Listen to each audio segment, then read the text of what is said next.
Okay, back to the Prokofiev Sixth Sonata, first movement, in the extended development labeled Più mosso del tempo primo. I really could be reviewing what I previously did, but I'm going to forge on because I'm within 1, 2, 3, 4 pages of the end of the movement, and I want to come back to this. And I do remember that the recapitulation is significantly shortened compared with the exposition, and that there are some elements that are a little bit different, but a lot of it should come back more quickly. I think the most challenging aspect of this movement has definitely been this whole extended section where all of these developmental techniques get thrown in. There's a lot of orchestral writing, which is to say there are thematic elements that are surrounded by all kinds of interesting commentary, sometimes counter subject or counter melody, and sometimes just interjections on the part of the A motive, da-da-da, that sort of says things, and a variety of other workings out. So it keeps things a little more complex, and I want to ultimately get back to the point where I feel really calm about all the frenzy that's going on around me. But for now, my intent is to refamiliarize myself with this material that I've only gone through the one time, and that was a few weeks ago. So we've just gotten through the glissando section, measures 180 and 182, and I'm heading into these 7-note trills. We've done a little bit of this, so I'll do a little more. This is... okay, not a big deal. 2 notes too few. I made it a little deal.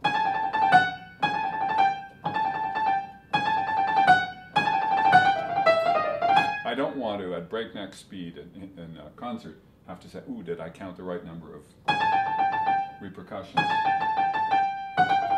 So I want the feel of those 7 notes, especially the 6 notes of the right hand. Oops. To be familiar to me. And little details as it scoops. I'm misplaying that. So, simple detail, or simple instruction, I circle. Circle means, watch out here, something's going on, or something went on. So, I was, and you might have noticed that yesterday, in fact, that I was misplaying that. You didn't phone me, or write me, or call me. I'll forgive you. So, I have to go right to the top of my hand. 3, 2, 1, 5 notes up. So that keeps track of how many notes I have to play, because my hand runs out of fingers.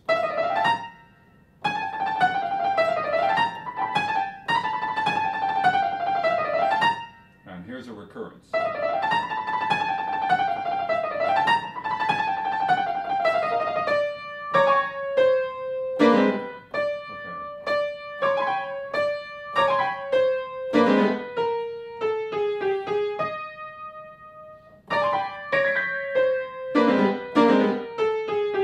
So,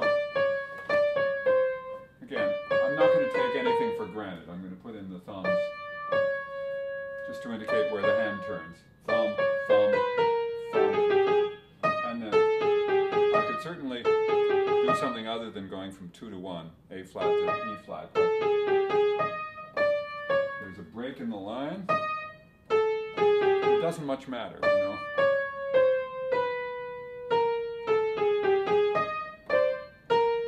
Maybe I will. 1, 3, 4. That'll be nice. Lift. Lift. So, I'll probably go between these thirds and 6. 1, 3, 2, 5. 1, 3, 2, 4. Whoa. 1 on the 2 white notes. See, having gone through here before, I took it for granted it would all fall under my hand because there's not a single fingering notation, which is a little silly. I made the obvious less than obvious.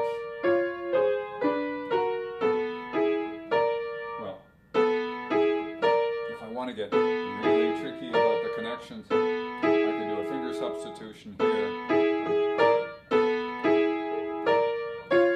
Is it worth it? I don't know. I'll probably be pedaling.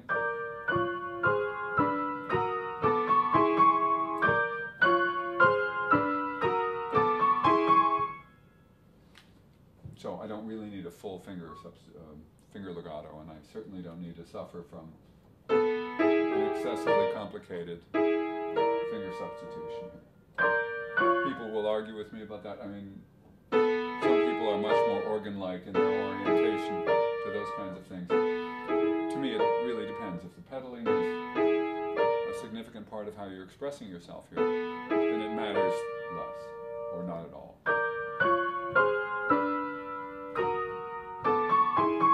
I'm still, you know, I'm still going to fifth finger anyway. It's just interesting. Okay, so let me go back.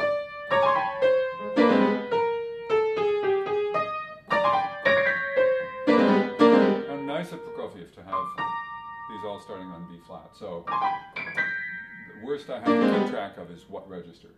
So.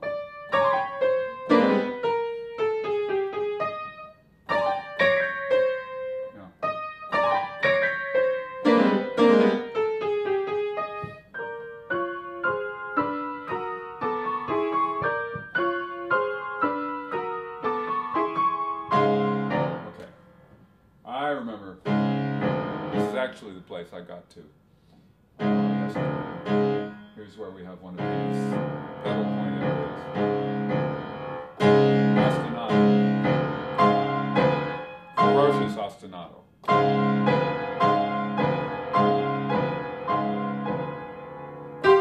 Okay. Okay, out of that texture is going to come the A motive. Angrily, because we subside in this accompaniment to piano, and then out of that comes very sharp relief, even split between the hands.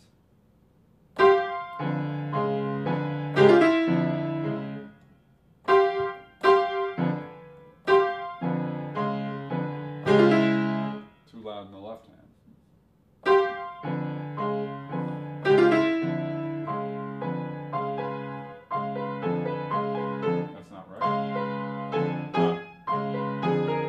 Not right either. So he's got fifths. This is 200, measure 200s, and proceeding. He's got these chords, F, C, and B, A flat. So that's fine under my hand. Actually, I guess I didn't write a single fingering in here because it was obvious to me. I was just going to go to third finger and use 1, 3 on the octave. You may need to do something different, but, you know, for example, 5, 2, 5, and then 1, 5.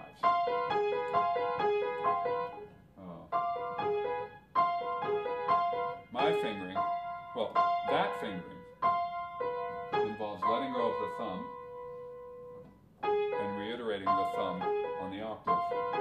My fingering involves letting go of the thumb and reiterating the thumb on the octave. The only difference is I'm linking the top notes with 5, 3 instead of 5, 5.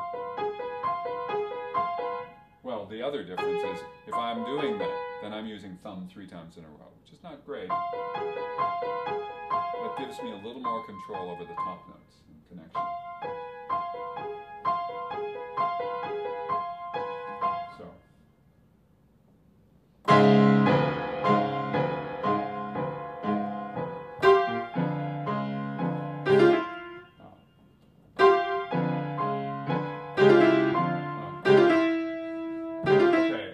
Little detail, which I'm going to circle.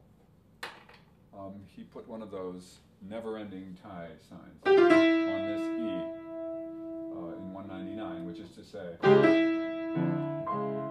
he assumes there will be a holding, a pedal holding.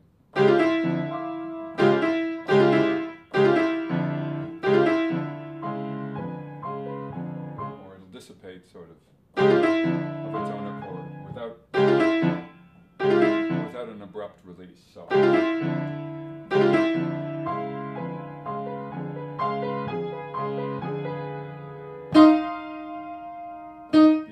sorry, E flat. Same issue here, or at least same marking.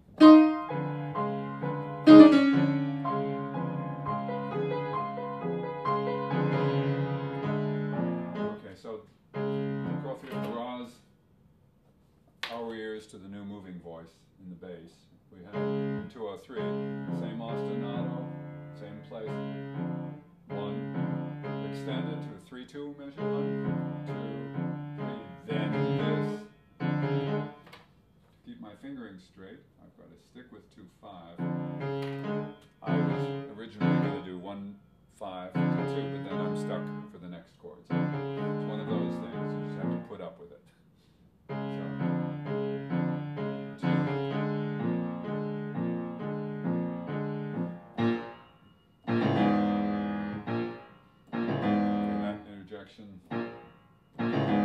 Is mezzo piano as opposed to the fortes before in the single notes. These, whoops, and then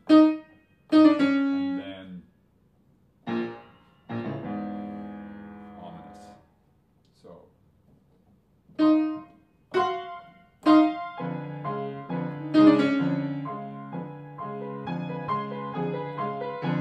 I shifted my fingering. My body so wanted to go to 1-5.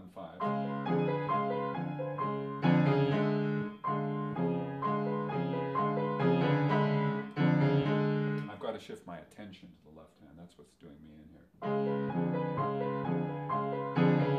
And my right hand just has to proceed as usual. So that makes all the difference. I've said it before. I will keep saying it. As many times as I don't listen, I need to repeat.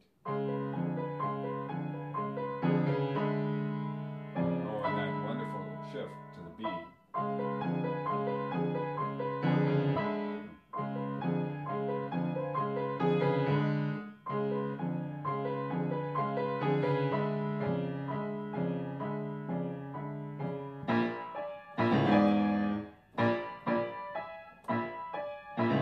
Whoops. I let my left hand affect my right hand. My right hand wanted to come in early after the triplet in 2, 5, 4, 5, 6. It's at the bottom of 15 in the Boozy and Hawks.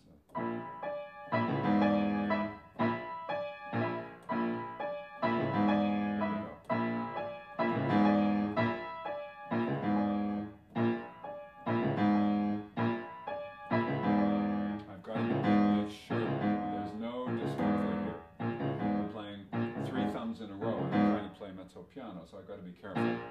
We don't put too much intensity into the keys there. And then again, the secret is when you have a lot of momentum stored up in your arm, to shunt it along the key rather than into the key, and you have to reduce significantly the sound, the amount of sound. Turn the page. Okay, let me just double make sure. Exactly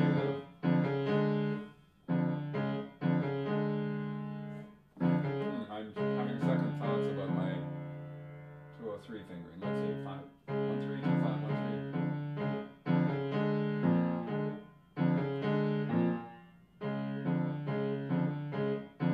Yeah, it's all right. I was thinking of going 1, 5, and then 3. It sort of starts off that little fragment, makes it special. I'll consider it by putting 1 in parentheses to know that I've thought of it. You know what? Darned if I don't like it. 1, 5, 3. Okay. Let me go back to them. Yeah, it really does give.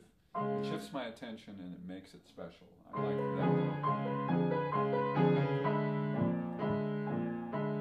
Think left hand.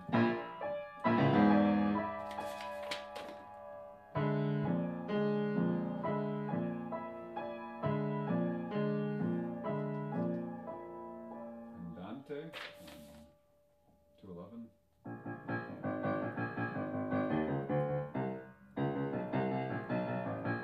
Okay, so I've written in a fingering. It's it's not the toughest thing on earth, but it's just that I still feel the arbitrariness. The fingering is coming at me too quickly, so it's obvious that it hasn't stuck over the time frame that I allotted for, which is far too long before reinforcing. So I assumed, which is why I see no notation at the beginning, that I was going to go 3-2-1 for the 3-note repeating, which is what I did earlier on when this figure first occurred.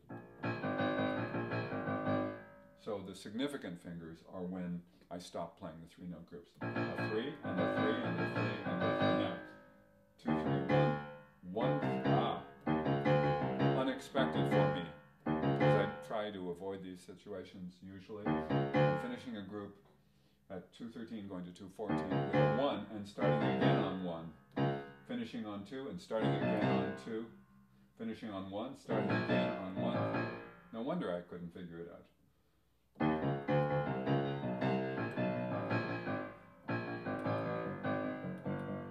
Well, you know, it's not hard, but my common vocabulary, shall we say, was violated, or this is not part of my common vocabulary, so I have to remind myself, don't worry about the repeated fingers, they'll work just fine.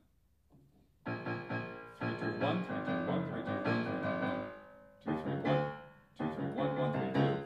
And I didn't notate that skip finger either.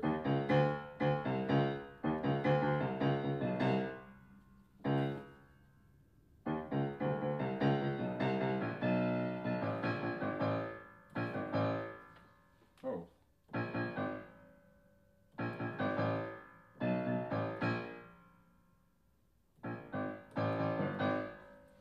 Even the fingering I'm not sure I understand, so wouldn't you just love to be able to have a conversation with your former self, even if it's only of a few weeks ago, and say, what on earth were you thinking? Or at the very least, please explain yourself.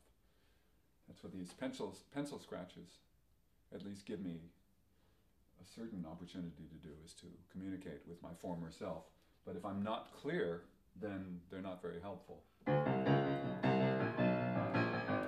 So things are happening. Let's go back to retard, to the andante.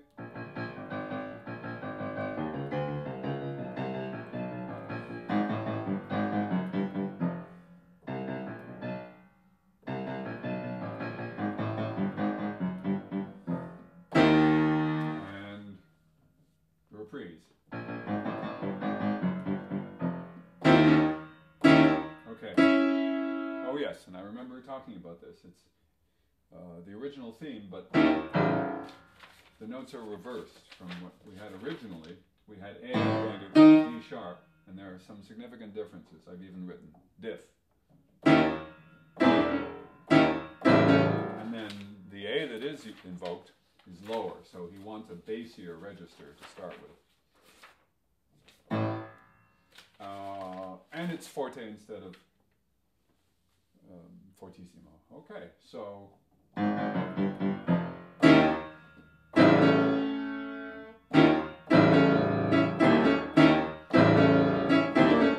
it sounds backwards.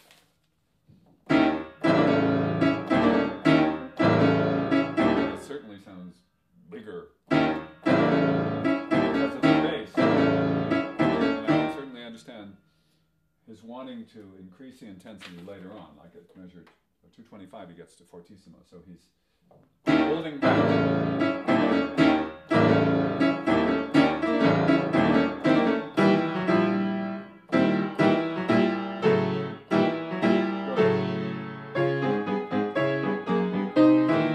Oh yes, I remember that funny fourth finger I've thought about.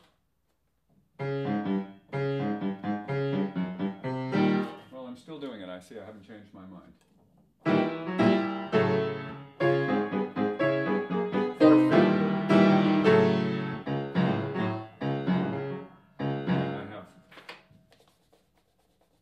Certainly remember changing my fingering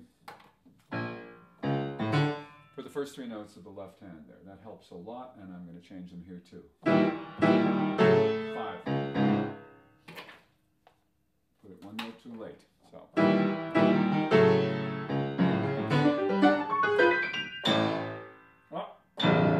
octave down. Okay.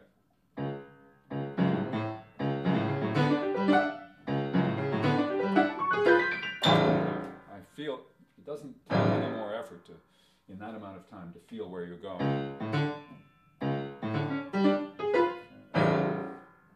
If I feel like it, I can look. But I'm much more likely to want my attention in my right hand there. So let's go on. Everything's squared away now. We have the A in the right place.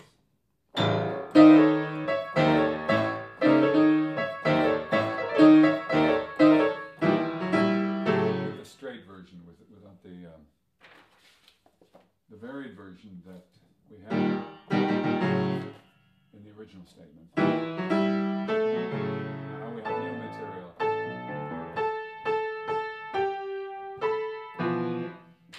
Which I'm going to call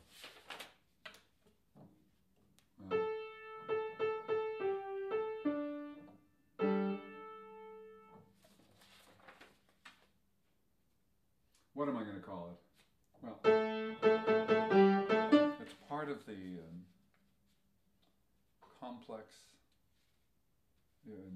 I don't know what the nomenclature is these days. The way I was trained, we had a thematic group.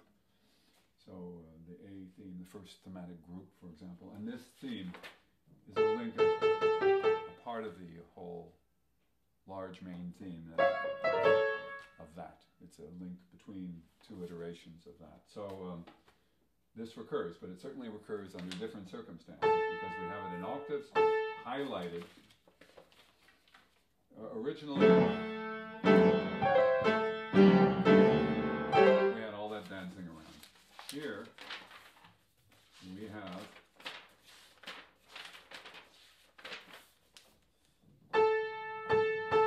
much more, actually a simpler texture, because instead of the A motive jumping around all over the place, above and below the theme is, well, let me change my mind. There's a little bit of crossing, minute amount of crossing of the arpeggio-like figure in the left hand.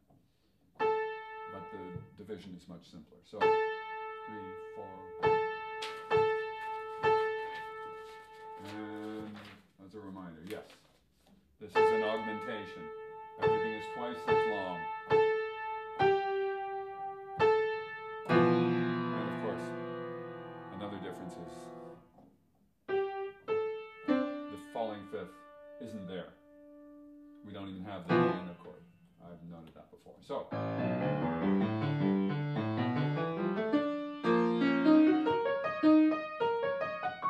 I've worked out a pretty decent fingering, which is where all my attention should go. Now, I think I can pretty well cover playing a bunch of A's and a few G's, and then watching out for this later on. That's where my right hand needs a little attention, my left hand needs most.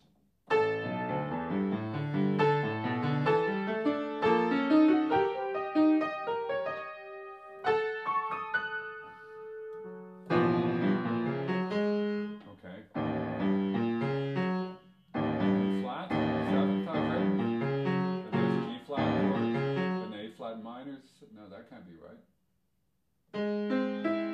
Oh, excuse me. A minor 7. Yes.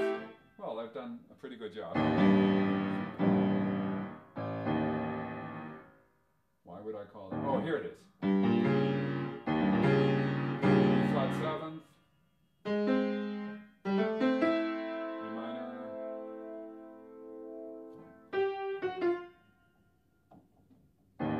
It's just an attempt to analyze what's going on as the chord gradually transforms itself.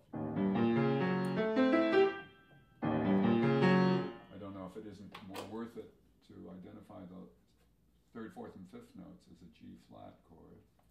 So,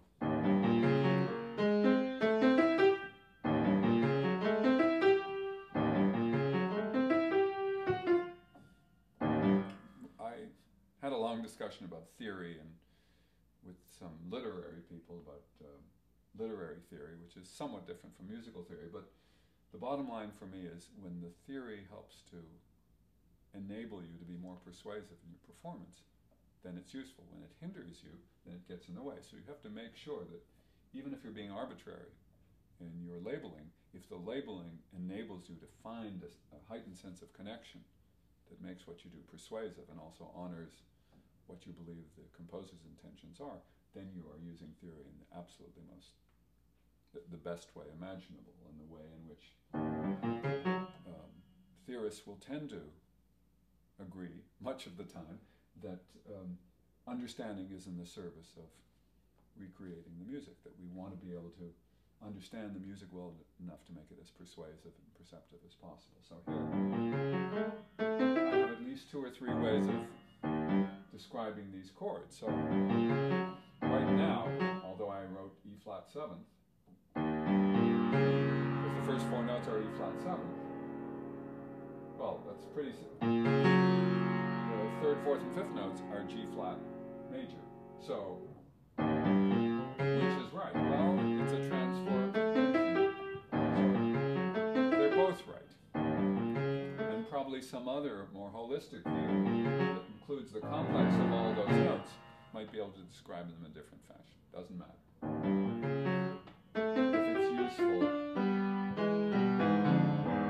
Okay, some of the more complicated chordal motions in this movement, and then it clarifies. I gotta say, the feeling what amounts to an almost a half diminished 7th here. Then thinking of G flat when my hand turns over is actually the more useful one for me. Because the hand turn and the description of the chord happen at the same time. It's like when you have a gesture and a hand group that both last exactly the same amount of time. That's often a better situation than when your hand group keeps changing. For example, in a scale where you have different hand groups, but you may have one arm gesture. That's not a terrible situation, it's just that they're not always integrated into one another. In fact, sometimes an arm gesture will actually violate the integrity of a hand group, and a hand group may violate the integrity of an arm gesture. So that's part of the fun.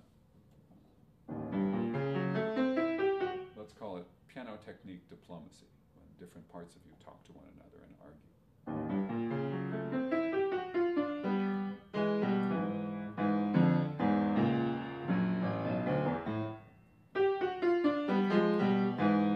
I have written what seems to be a workable fingering here. That doesn't make it easier. But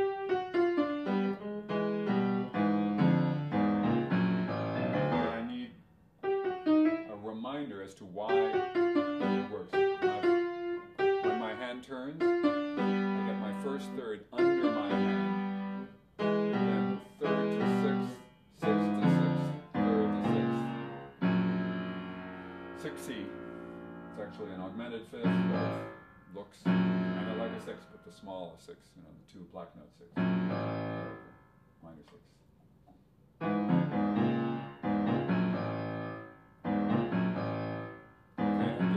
Practicing fluency to see how I can and nicely, Prokofiev hasn't indicated, there's no slurs here, there's no indication of super legato or anything. It's much more important that you be comfortable and link the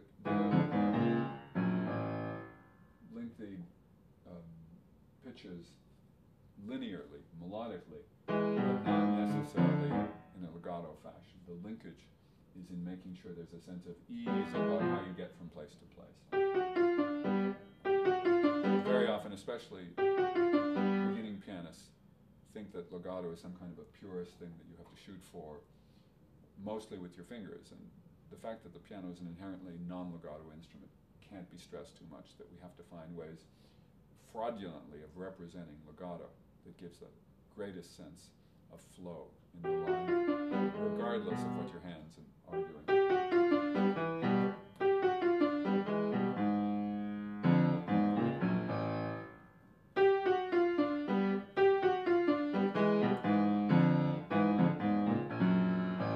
Getting there.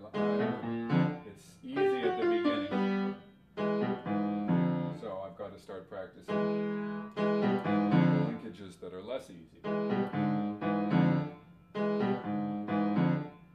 I'm not going to say hard, because hard implies there's something inherently difficult to do. It's just they're more complicated. And once they become understood, they stop being complicated. You notice now I'm able to execute this while talking. That's always a good test. To here and there and this and that. Now meanwhile, the right hand, because it's single notes, has got to be able to be executed without a whole lot of attention, because the left hand is sucking up so much attention. E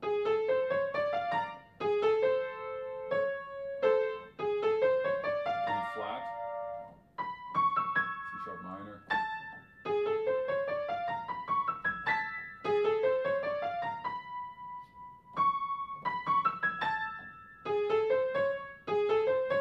It's not just how you call a chord, what you call a passage, it's also how you define or recollect what the physical language you're going to be using is. So this movement into the C sharp is important for me to recognize as part of what I'm teaching myself. Like this too, the negotiating the C sharp minor feel here with 2, 3, 4, that requires for me a significant dip to get comfortably to the fat part of the E. So that's a part of my solution. Meanwhile,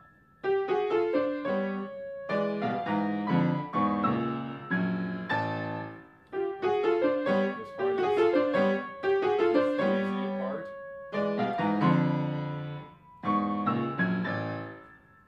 It felt to me as if I were doing the 2-note groups in the left hand, in the right hand as well. It's 2 and 2, and that's not, the right hand is not as complicated as that, so I complicated matters a bit. I see. There is that turn of the right hand. It happens when the left hand has already established itself, so that's good.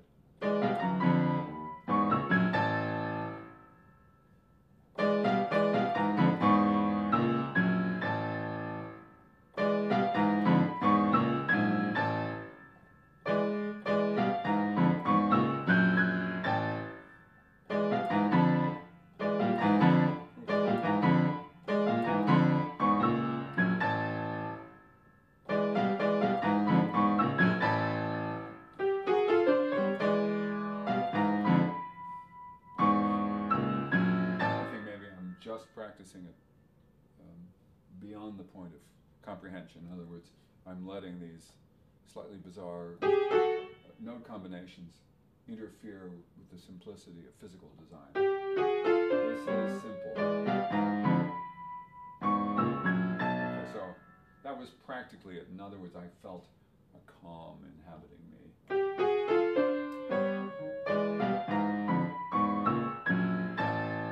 If you practice just a little bit faster than, as fast as you can think to deliver the appropriate messages, you're not going to be practicing efficiently, which is just what I was guilty of. Lo and behold.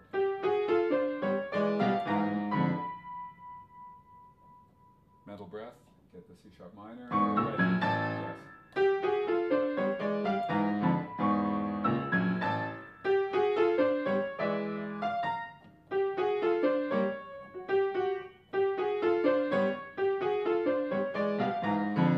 Yes.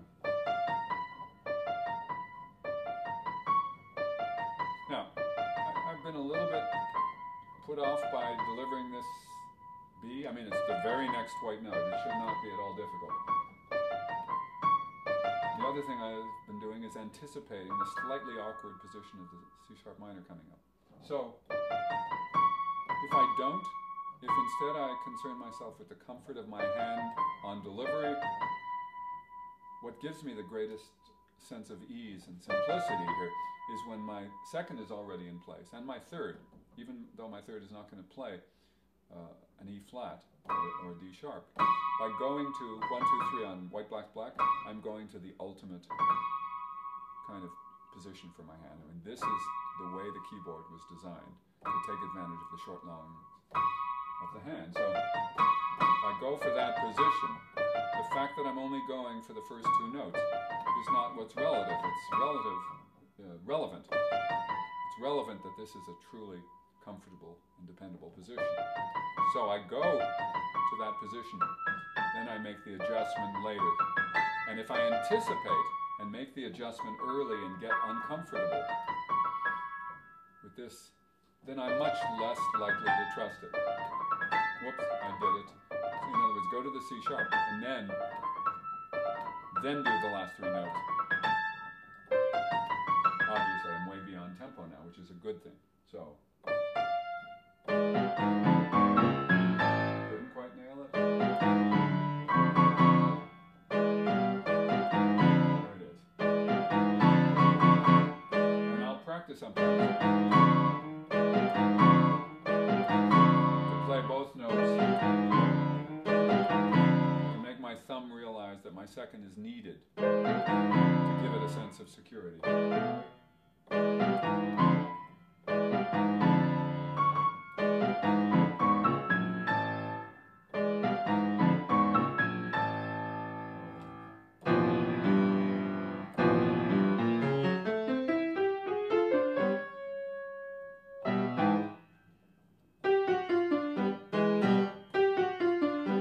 Another major positional thing is finding G sharp, especially if I'm going to do the 2-3 that I've written. Those aren't the ideal fingering for those two keys. I considered 4, but then I can't turn as easily, so it's a compromise fingering.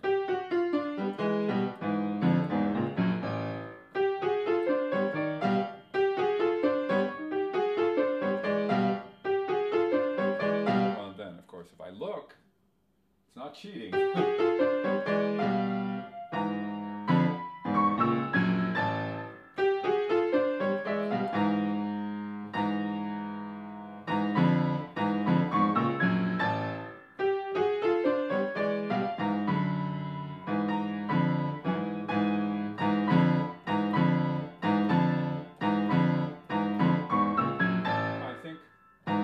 Practicing this transition in isolation is going to be useful, because I've always taken a run up at it when I've gotten comfortable here, but I've got to get used to. Whoops. Absolutely. I've got to familiarize myself, in other words, with the very place that I found most challenging. Otherwise, there will always be this fragmentation. Comfort to here, comfort from there, but never comfort within that moment. That's why weird combinations sometimes pay off so well, because they represent the actual challenge rather than the convenient challenge. But I still am not going to the white note, so. And every one of us has had that experience that you play an isolated fragment, then you take a run at it and it just completely degrades. Because in the context, there's that little bit of extra nervousness or uncertainty about how you get from here to there. So, I rushed it. Still missed the beat. Law of diminishing return, no?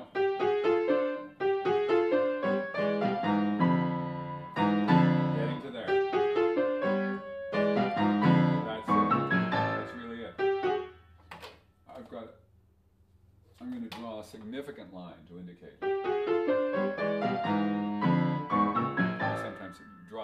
I sometimes use the expression draw a line in your brain or in your mind. In your mind. So, in other words, go to that point and then go from that point. And notice I still do not want to come to these two white notes in the left hand. So this time I did, but I missed the B. Okay,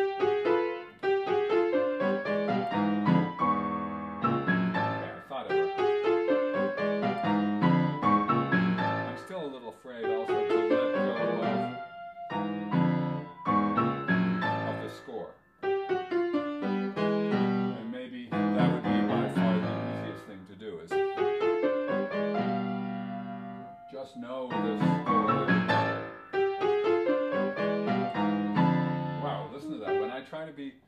conservative. I miss. I have to toss my whole hand, my whole arm.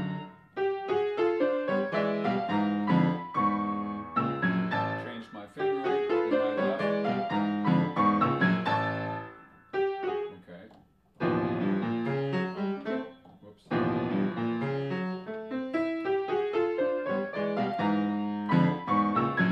Okay, for now I'm going to have to take those little mental breaths to guarantee that I don't develop or inject a certain frenzy into this passage.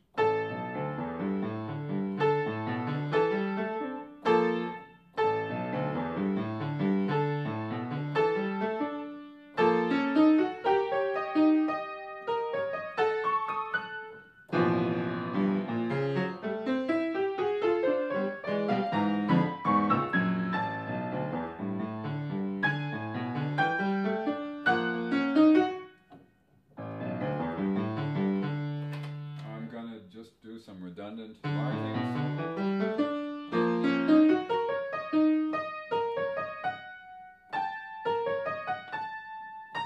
And I've written right hand takes over something. Oh yes, I got very sneaky in 238. And went 1-4 and then 2-5 for the notes that the left hand would have had to cross over. So let's see how that works.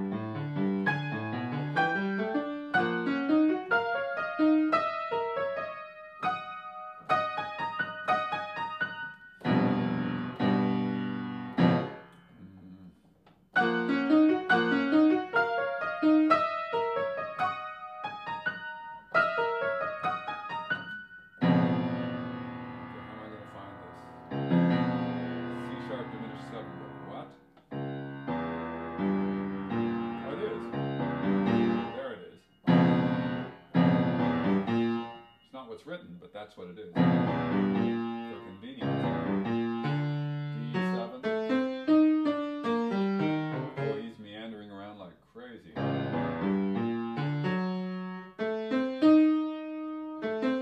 I have a nonsensical fingering, or actually an absent fingering here. 3. Ah! No, it's not. It's just that I made an assumption. In measure 239, the 4th eighth going to the 5th eighth, I had written 3, but I didn't write 1 afterwards. So I started going 3-2-1 for no reason whatsoever. So.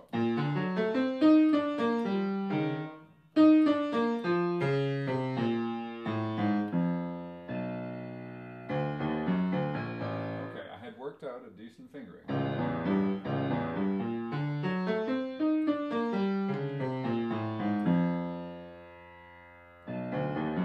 It's one of those sinewy passages that without a decent fingering it's just about unplayable. And with it, this is very pleasurable.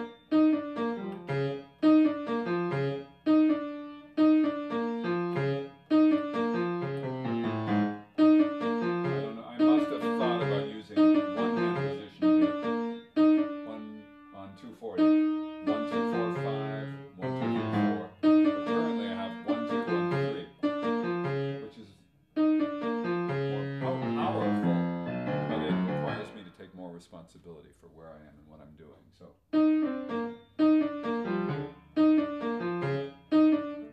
also going from 2 to 2, 2-1-2 is a little weird for me, which I've written. Not it's a little weird, rather.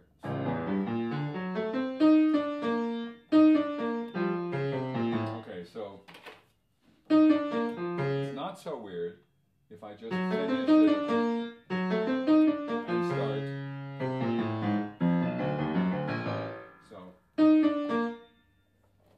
Larger line to indicate that the thought and the gesture concludes on the second beat here of 240. And then I'm going to start again. And, whoops. And this.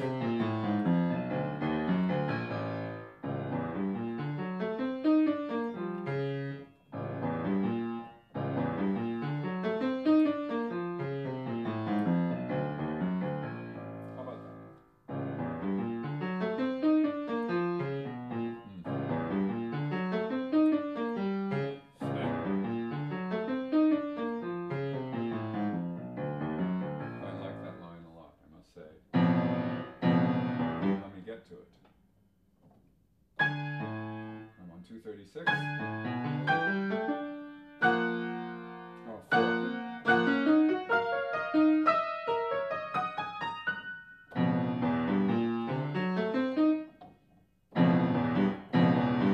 Questions? It's a slightly different experience when my right hand is stuck in the middle of all that. So.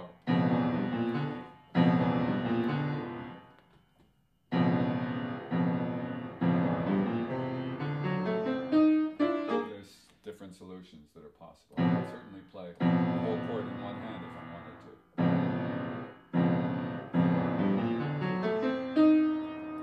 Which is why it's useful to practice when you're working out fingerings, hands together often, to make sure that you're considering all the options and considering, like here, the interference. I was not considering the interference, so it's going to, if I play with the fingering I use, I have to negotiate being below my right hand and then being above it, or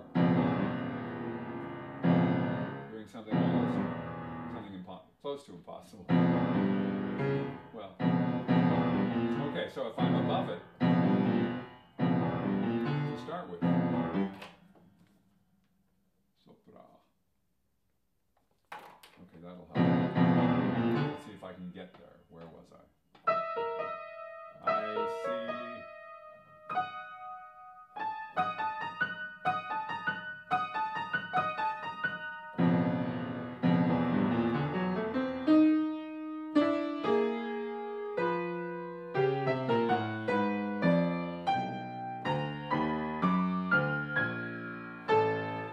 The sort of passage where each hand has a mind of its own, as it were.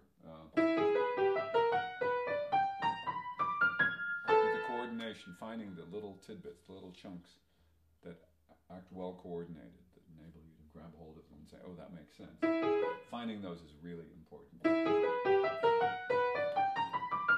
Because the fingering is just fine here, taken on its own. I have a little triad, arpeggio, a bunch of broken sticks, and then another arpeggio. Oops. Can I get there? Well,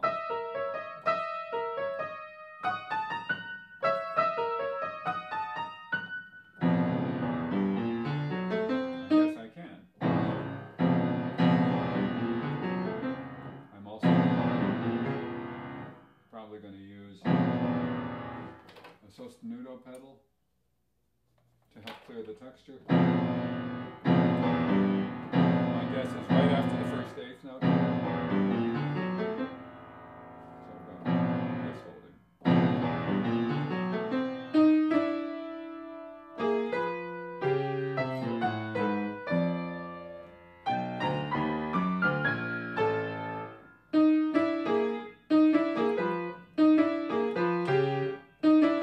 Okay, so this is a perfect example in 240 of looking for coordinations. The other parts before that, it's just one held chord and the other hand plays arpeggiation. Here it's both. And they're not playing anything like the same thing.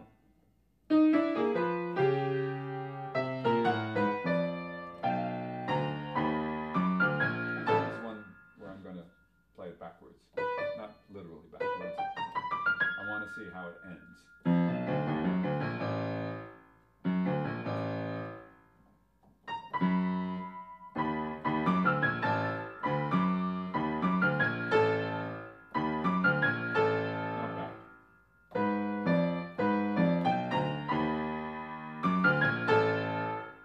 When I scooted forward, that's when I realized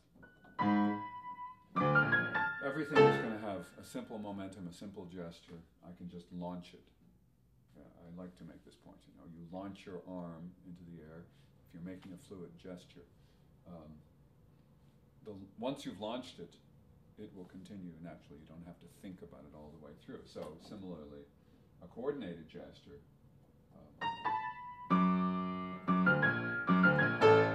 yes, this may require my thinking about how I place my right hand on the A octave. But it's one simple thought, and everything else tends to take care of itself. It's more or less automated.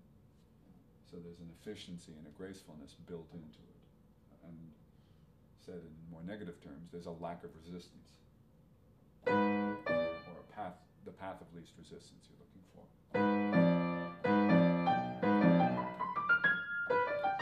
So right now, this fingering that I have is comfortable, but it does involve not your standard kind of arpeggio fingering, so I have to be particularly careful about my hand placement.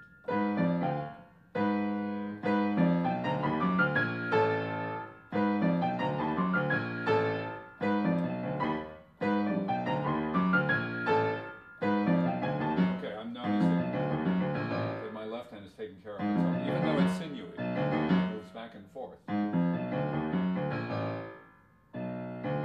The gestures themselves are really comfortable, so D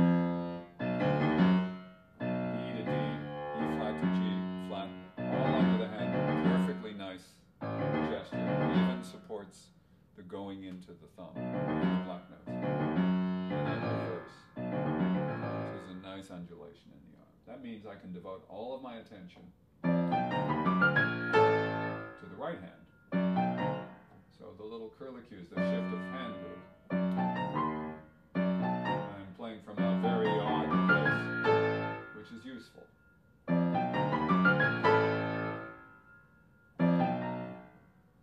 Because it duplicates the worst of this passage. Yes, so I like it. Let me go back a little bit more.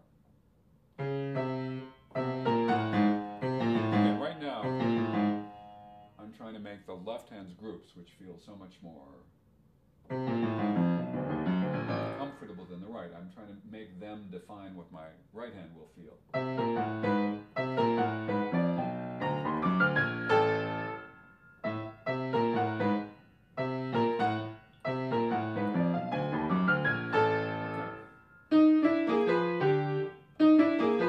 The left hand here is not comfortable. You know, I had written a line.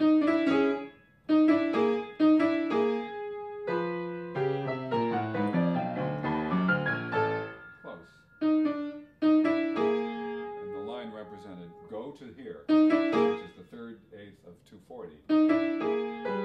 Now shift. You bet.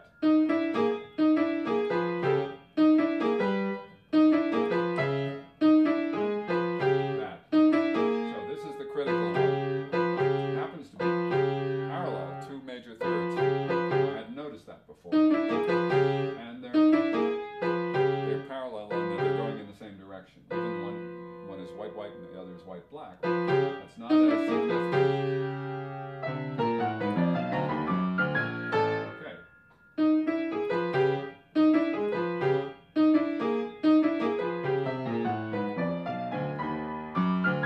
It's starting to cook. The thirds. The thirds. The thirds. Oops.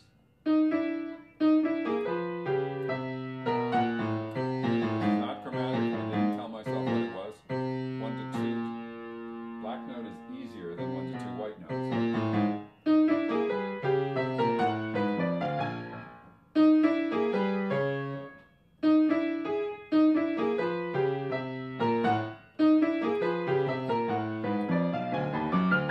Almost.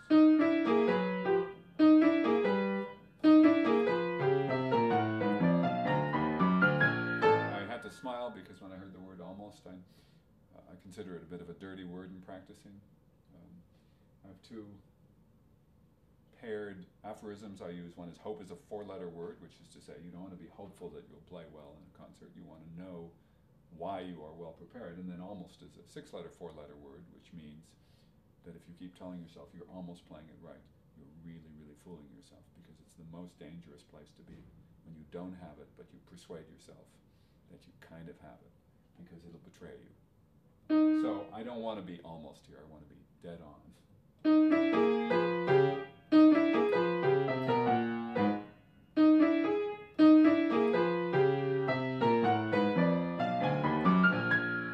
I rushed. The third. instruction. Left third.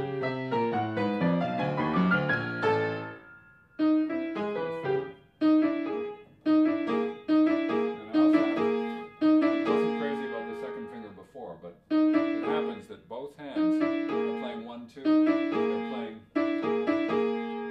mirrored thirds, which are very easy to play. Then we have parallel thirds. It's a very, very nice image clarifier. Okay, I'm getting somewhere there.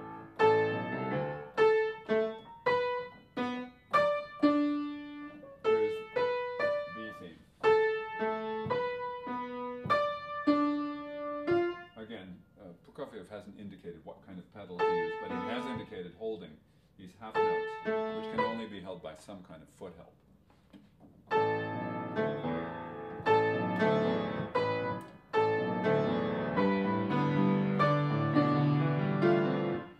Boy, it sounds so muddy if I don't clarify with my sostenuto pedal. Let's see what happens. There's no indication that I wrote anything down here, so maybe I just assumed that. And the problem with it is if I'm trying to be true to either durational indication, my right hand has to play a half note, then another half note, then let go of the first half note, then let go. None of which I can do under my hand. And meanwhile, my concern is that that left hand will be really muddy if it's all pedaled. So the moment, for example, that I try to connect the A with the B, my pedal, I will have lifted the lower A off. So what is someone to do?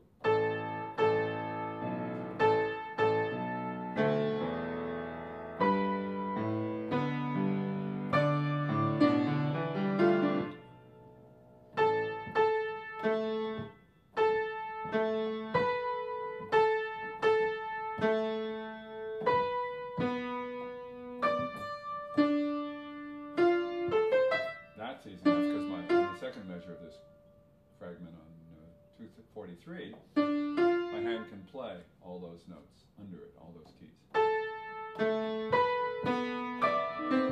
It's entirely possible I'm overthinking and that Prokofiev just said, do what feels right. Or he could have said, these staggered voices are more or less a representation of what I'd like to hear. And don't worry so much about the lower ones, which are, after all, just doublings. So if I were to do that, if I were to consider these to be fake half notes, and in actuality quarter notes,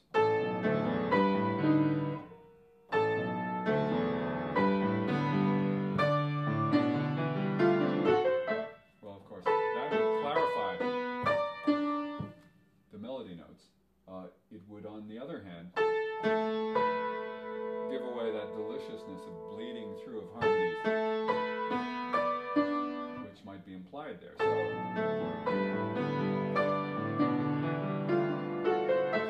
if I just stuck down my foot, well, actually, there's no way to stick down my foot without compromising the integrity of any of these durational values.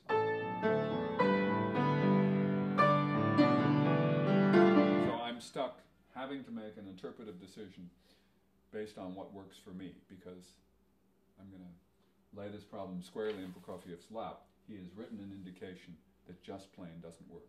It doesn't clarify his intention, short of just saying muddy it all up. Because the only way to do, well, actually there's no way to do what he wrote, literally, in any way whatsoever. So when you're confronted with the impossible, actually there's a certain freedom there, because then you get to choose how you would rewrite it that would make it represent what you think the composer's intentions might have been. That's a lot of subjunctives and uncertainties, but that's part of the deliciousness of interpretation. This is not following instructions. This is scratching your head and saying, effectively, an aphorism that I use, don't do what the composer says, do what he meant. So you have to figure out what he meant, because what he says doesn't mean anything, or it means too much, or it's impossible to do on this mere keyboard with its limited capabilities. So, and that's leaving out the left hand entirely. There is no way to do what Prokofiev wrote here, using any pedal.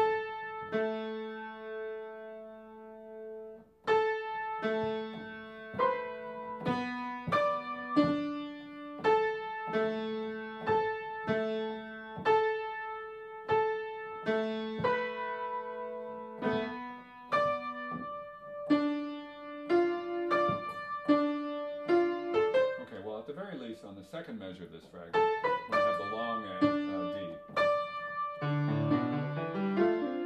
I can use one pedal, whether it be sostenuto or damper.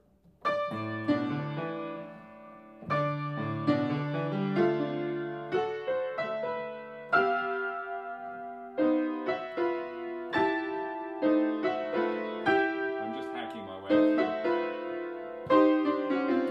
Okay.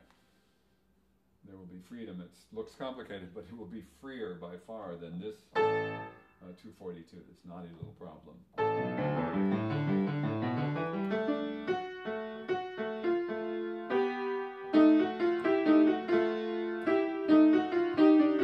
remember this. I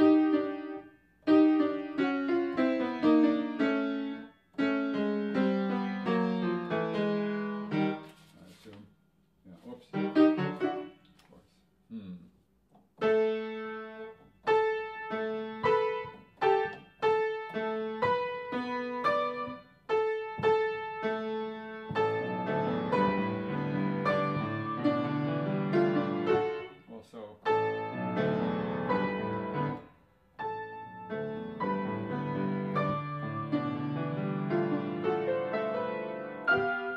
If I play the mezzo piano that he indicates, it's always easier when you're playing softly and you have a pedal issue. Like those of you who've played the Tempest Sonata of Beethoven, that wonderful little rich tativo that's all pedaled or indicated to be pedaled. Even Haydn does that occasionally, where you have to be playing on a contemporary piano, not a Beethoven piano, Beethoven era piano, but on a contemporary piano you have to be really, really soft and really restrict how much depression of pedal you do for fear of getting too many overtones. And here, playing softly is going to be an essential part of making it sound effective. And having the left hand certainly be really unbusy in spite of its numbers of notes. But clear.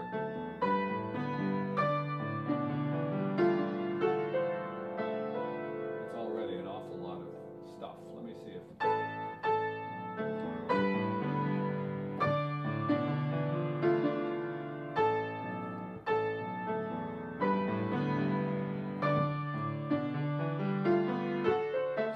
there is I used the damper pedal in the first measure and basically pedaled lazily. So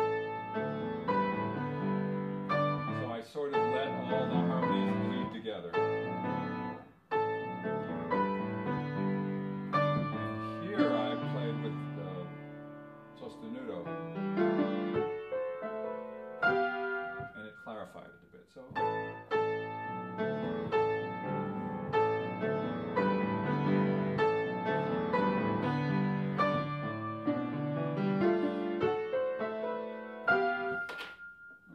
for now, that's what I'm going to do. I'm going to write sostenuto for the second measure.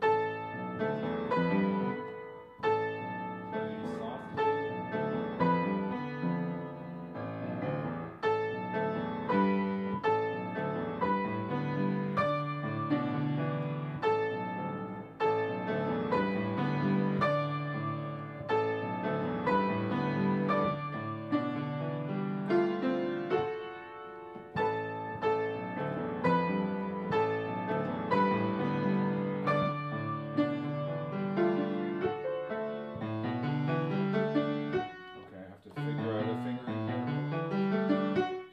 From thumb to thumb, going to 244 in the left hand. There's no... Oh, actually. Changed my mind. I can go to 2 easily on F sharp from the thumb on D. So.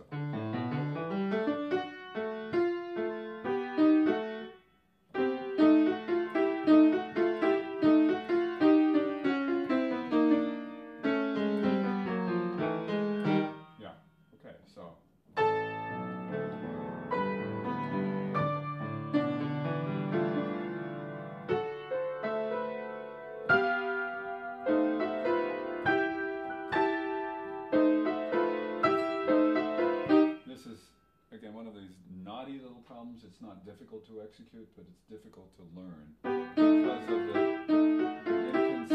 inconsistencies in the figuration, especially in the left hand. When he combines a bass note A, and when he doesn't. So.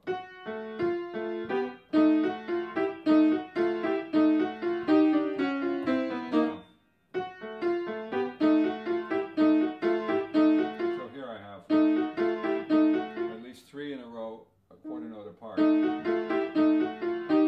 really simplifies it. Here I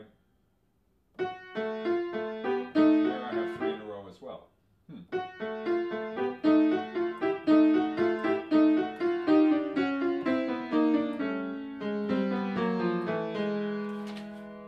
Let's leave. Okay.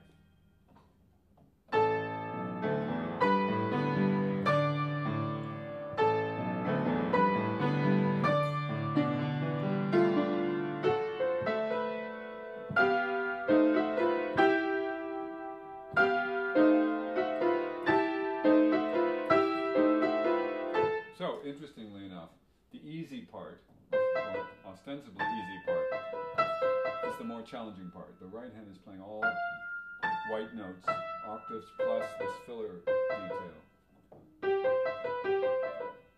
Oh, yes, that's right.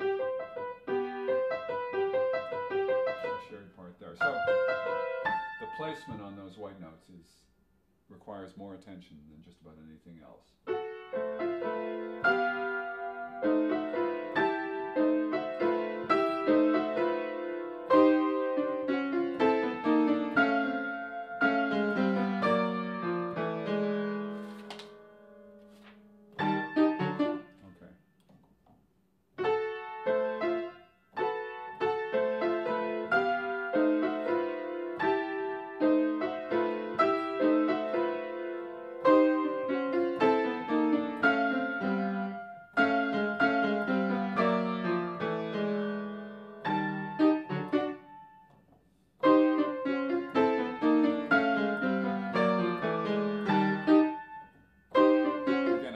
I know that 244 and 245 are the knotty part, so I'm going to practice 246 and 247 because I want to know that I can clear that out of the way, that I have something easier to look forward to. I also have a slightly peculiar alteration of fingering here because of the different black-white relationships here.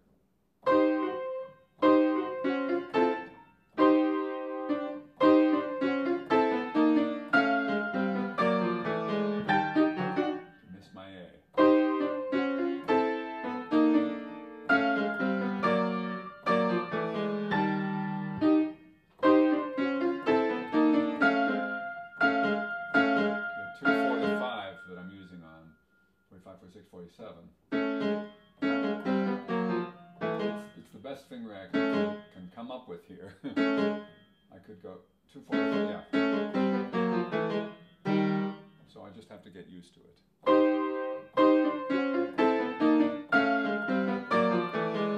That's right. Just had to think about it, make it primary in my attention.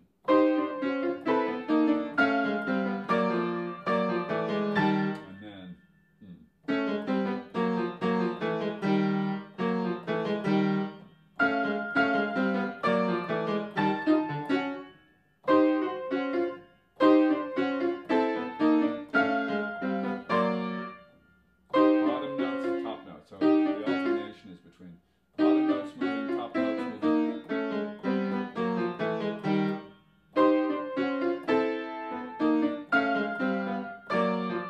At that time, I chose to play my right hand entirely by feel, so I could put all my visual and otherwise attention to my left hand.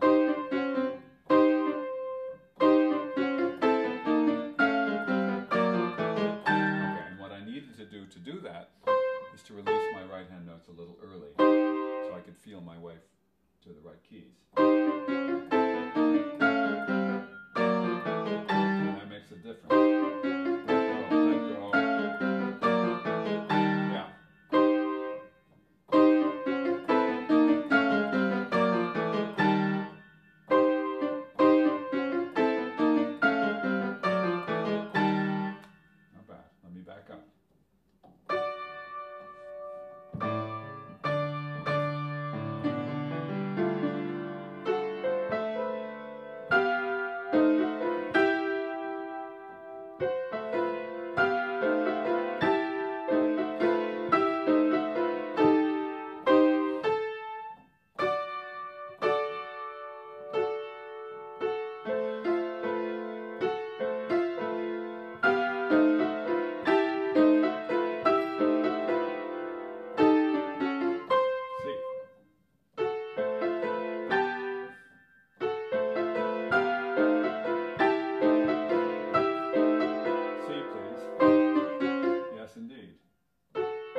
C. I should not go back all the way.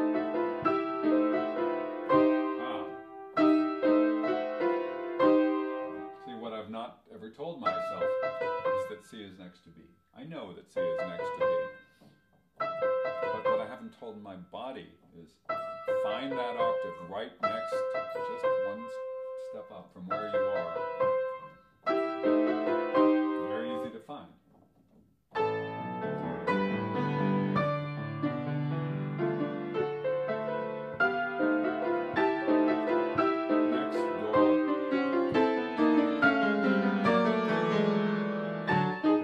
Excited because it was working so well.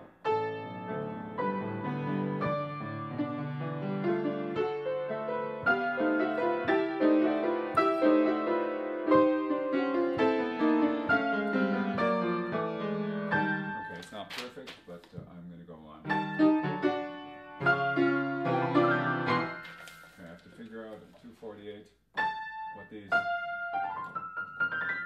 scales are all about. Yes, they are. Just as will happen in the second movement, where he has those bizarre, what can I call them, interrupted arpeggios that are twice as hard and ungainly and therefore weird in their own way, that he's managed to find a way of describing an asymmetry that he likes. Similarly speaking here, he has a scale that's broken, so it's on 248. So, if the fingering is any indication, either from Prokofiev or his editor, go to 5, you finish your hand position, you start a new one. There's a natural asymmetry in the way you're going to execute that. So, I'm guessing that the notation, this is what drives interpreters crazy. Normally we try to play evenly, but here he's inherently made it almost impossible to play evenly, unless you're playing really slowly. So you put up with the asymmetry, or you embrace it. 1, 2, 3, 4. It's not hard to execute. But then your ear has to get used to what it sounds like, and your body to what it feels like. I've got to get it to the top. Probably because of the shift, it's going to be much easier if I am able to look at my right hand.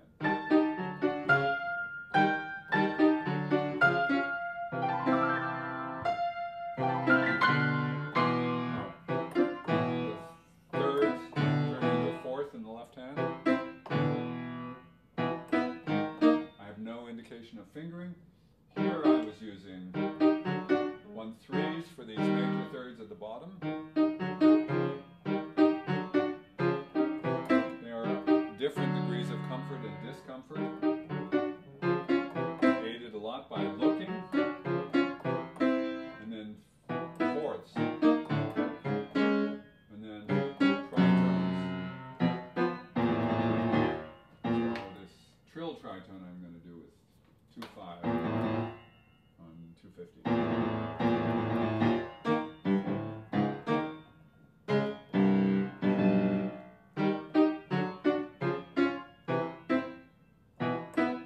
Is do I do 1, 2, 5 at the bottom or 3, 5?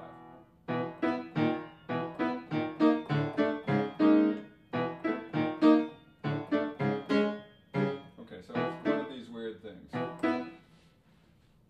If you do the more orthodox, getting an unused finger ready, you'd go 5, 3 at the bottom and 2, 5 at the top, 2, 1 at the top. Just using basically the same fingering you use for the thirds. But I'm discovering that if I were to instead use the fingerings that are more or less optimized for those intervals, namely 2, 5 in the left hand and then 1, 3, in other words, reversing the fingering, it accomplishes two things. One is I go from comfort to comfort, even though I'm not as ready because I have to go further. But also, it differentiates between this fingering and the fingering of the thirds, which is a good thing. I've been learning one more series of 5/3s at the bottom, I get to go to 2/5, which points me to the right interval.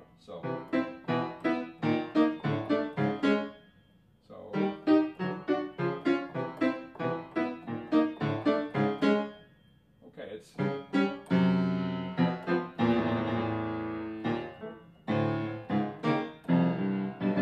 and it in a way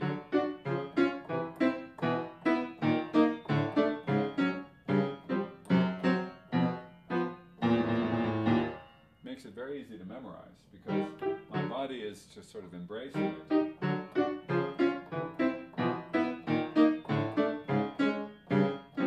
Here I didn't write it, but I'm going to use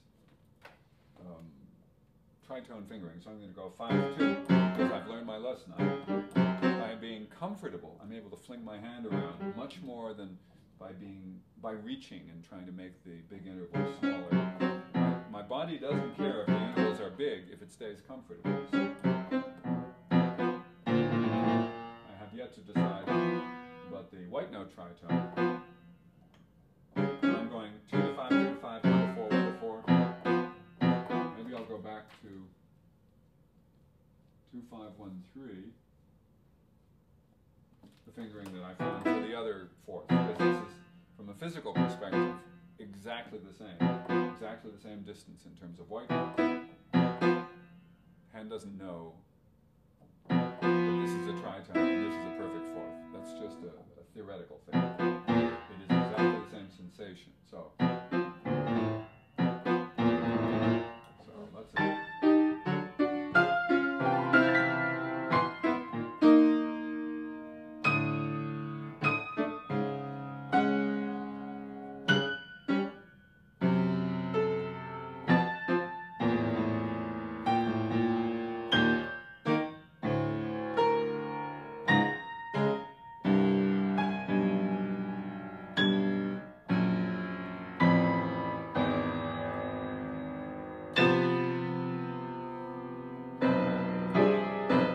To a nice comfortable ostinato. Well, alas, the right hand jumps around so much that even though I would have loved to have been able to do all that left hand stuff while staring at it, at least part of the time I'll have to stare at the right hand instead. So I'm going to do a little experiment. I'm going to find out. Okay, I'm going to be looking at the right hand there.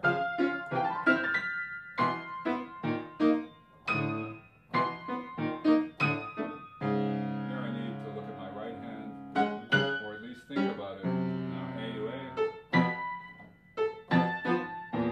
G to G,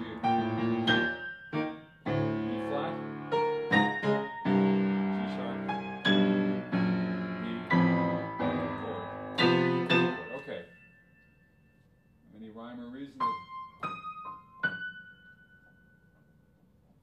Got to say E flat, bunch of F sharps, then A.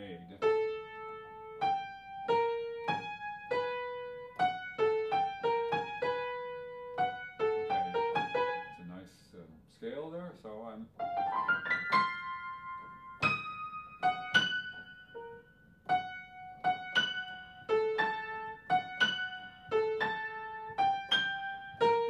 I remember this, yes, but it's been too long.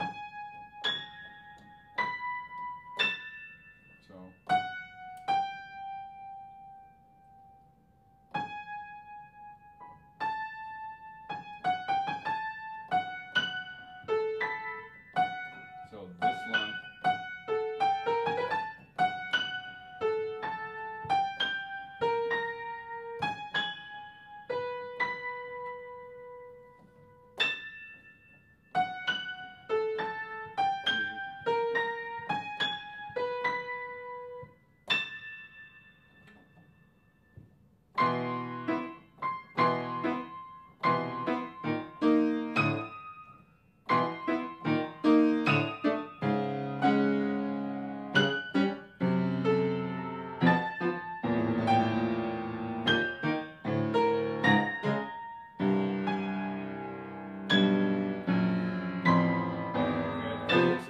Fast or confident rather, but at least the accuracy is way up because I understand the pattern. I've got to remind myself that, at least for now, my mental involvement is just as important, if not more so, than feeling good fingerings and things like that, that I have to be telling myself pitches or showing myself where to go. So,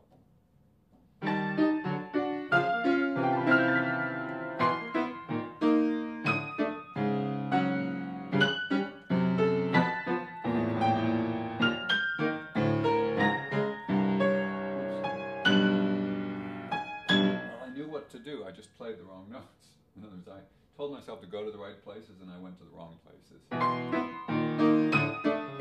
sharp.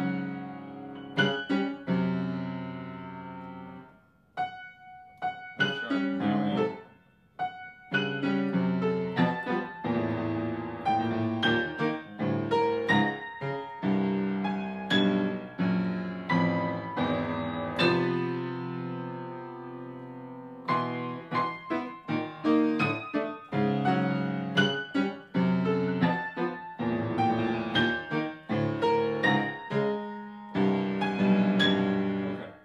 To cook.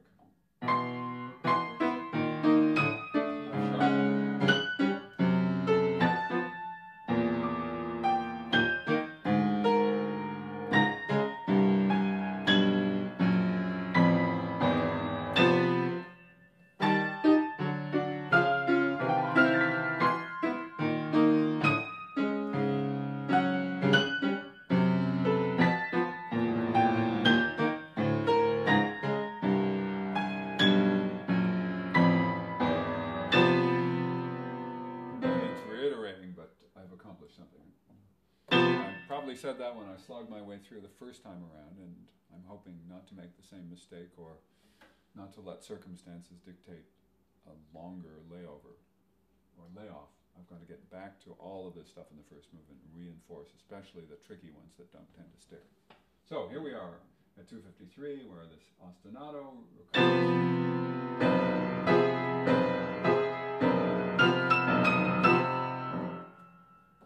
That. You know, this is the augmented version of the very, very opening motive.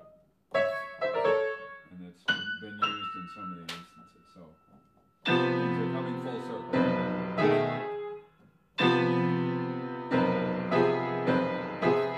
have to decide. I could do 1-3-2-5. I could do 1-4-2-5.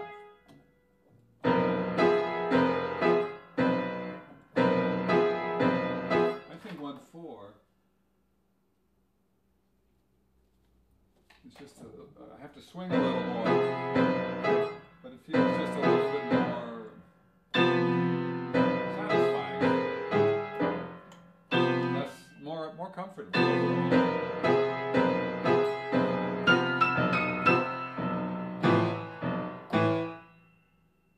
Okay, how am I going to get that A, E?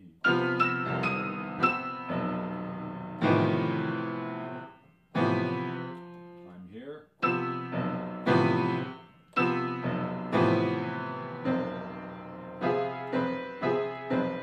see I had written in the second group 5-2-3-1.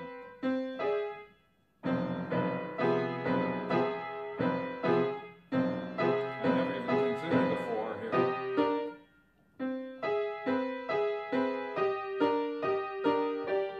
In the third one I wrote 4. So, I'm going to put 4 in parentheses and work it out with myself.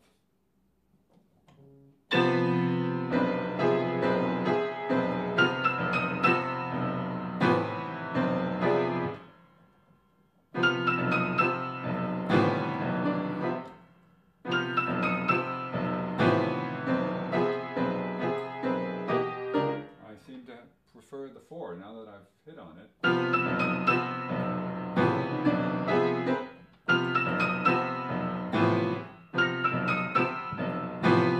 Overpedaling because there's a nice stark quarter note rest here,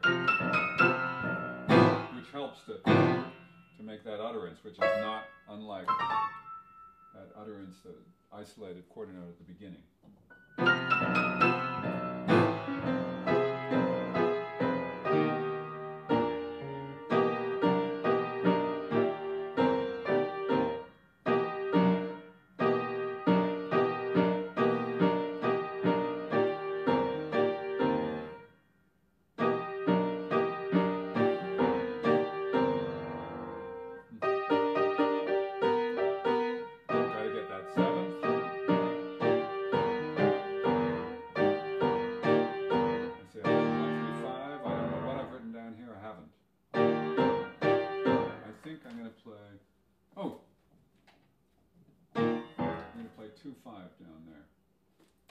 of 1, 3, 5.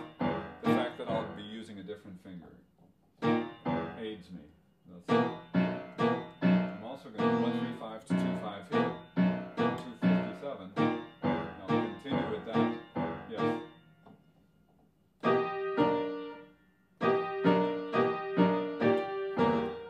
Sevenths, please. I said seventh, I played octave. Listen to yourself. Oh, there we go. And it's a diminuendo.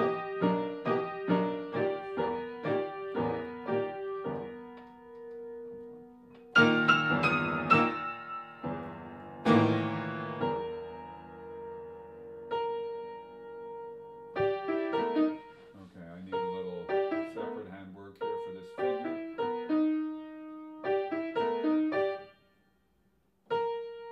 I see someone has printed a fingering in here. Again, I don't know yet